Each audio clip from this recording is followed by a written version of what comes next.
Have you ever loved someone who always seemed to pull away right when things started to feel close? You reach out, they retreat. You give more, they give less. And the harder you try to hold on, the faster they slip through your fingers. It feels like chasing the wind. But here's the truth. You don't need to chase an avoidant. In fact, the secret to getting them to chase you lies not in running after them, but in becoming so magnetic, so centered, so deeply grounded in your own worth, that they can't help but be drawn back to you. As the old saying goes, when you stop chasing butterflies and tend to your garden, they come to you. The same is true in love. Let me share with you 6 powerful shifts, 6 secret ways that turn the dynamic around. So instead of you chasing them, they're the one who feels the pull to come closer. The first shift is one of the hardest because it challenges the very instinct that rises inside us when someone we love begins to withdraw. Our natural impulse is to hold tighter, to chase, to prove our devotion by showing up more. But when you're dealing with someone who is avoidant, that strategy backfires. The harder you push, the faster they run. That's why the most powerful move is not chasing at all. Instead, you create attraction by stepping back. It feels counterintuitive, but it's the oxygen an avoidant needs. They're not repelled by love, they're repelled by pressure. And when you release the chase, you release the pressure. Suddenly, they notice the silence where your voice once was, the absence where your energy used to fill the room. They start asking themselves questions. Why aren't they calling me anymore? Why aren't they chasing me?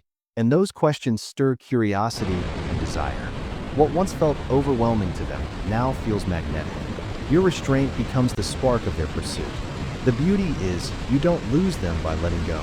You give them the room to feel what they could never feel when you were flooding their space. Longing.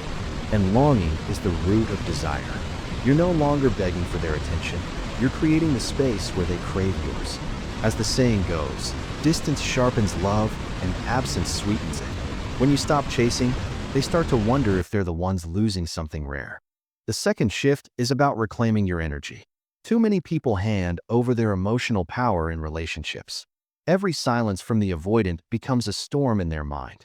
Every unread message becomes a wound. Their life begins to orbit around the unpredictable gravity of the avoidant's attention. But here's the secret.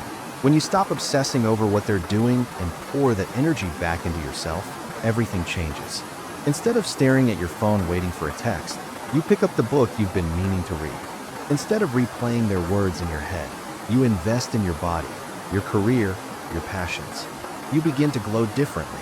You stop radiating the anxious need of someone begging for validation, and you start radiating the quiet confidence of someone who knows they're enough. An avoidant doesn't admire desperation, but they respect strength. They are fascinated by someone who can stand tall without clinging.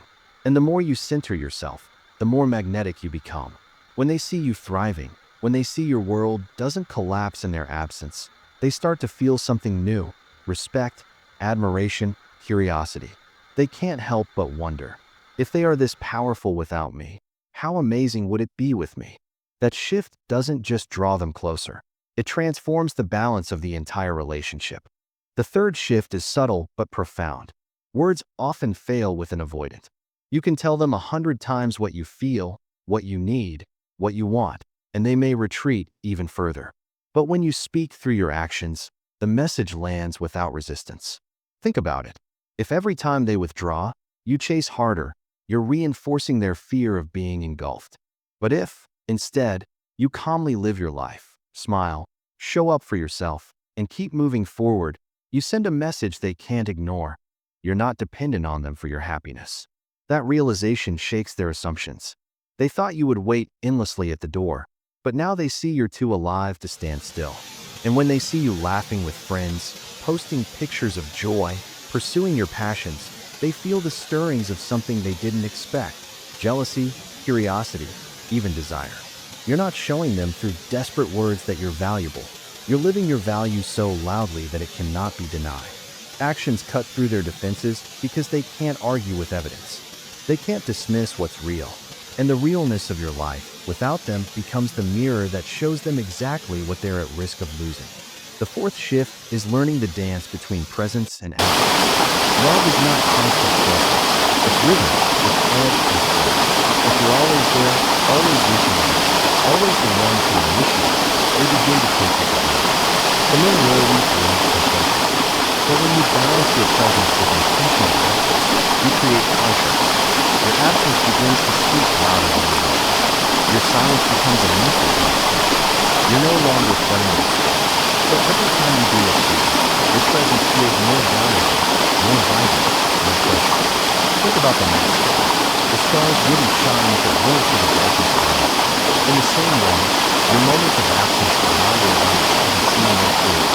When you disappear for a while, not in punishment, but in self-focus, they begin to feel the emptiness of your absence.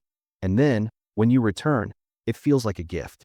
That mystery, that rhythm, awakens a new desire in them. Instead of running from you, they start leaning toward you, craving those glimpses of your light. The fifth shift is about creating emotional contrast. Avoidants often feel suffocated when relationships feel too heavy, too intense, too demanding.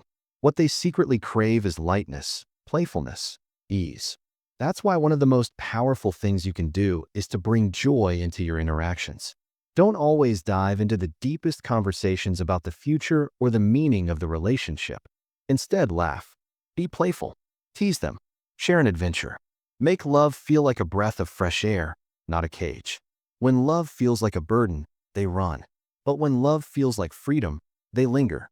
Imagine giving them the experience of someone who can bring both depth and lightness. Someone who can hold them close, but also let them breathe. That balance is intoxicating. It creates a magnetic pull because it offers them something they rarely find. A relationship that feels safe and liberating at the same time. Love is not about gripping tightly. It's about dancing freely. And when they begin to associate you with joy instead of pressure, with laughter instead of demand, they'll find themselves chasing that feeling, chasing you. The final shift is the deepest of them all. It's the decision to choose yourself first. This is not about playing games or pretending you don't care. It's about truly understanding that your worth does not depend on whether they come closer or pull away. When you stop making them the center of your universe, you reclaim your own center.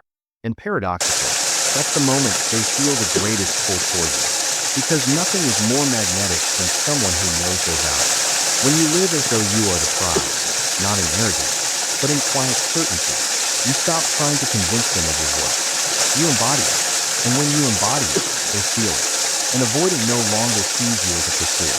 They see you as someone who could walk away at any moment because you have a life too rich to put on hold. That shift flips the dynamic completely. Suddenly, they're the one questioning, am I enough for them? Do they still want me? And in that question, the chase is born. Because at the core of every avoidant, beneath the walls and fears, is the same longing we all share, to love and to be loved. But they will only chase when love feels like freedom, when closeness feels like choice, and when the person they desire most is someone who chooses themselves first. So remember, the secret way to get an avoidant to chase you is not by running after them, but by becoming the kind of person they can't resist running toward. Stop chasing. Reclaim your energy. Speak through actions. Balance presence and absence. Bring joy and lightness. And above all, choose yourself. Because when you rise in your own power, you don't just get them to chase you. You remind them of what love was always meant to feel like. Don't run after love. Become love, and love will run after you. Thank you for sharing this moment with me, for opening your heart, and for daring to see love in a new light. Remember, the most powerful love you can ever give is the love you choose to give yourself. And when you rise into that power, the world, even the one who once pulled away, cannot help but be drawn back to you. So keep shining, keep choosing yourself, and keep believing that love, real, free, and magnetic, will always find its way to you. Until next time, take care of your heart, and never forget, you are the prize. Goodbye, and I'll see you soon.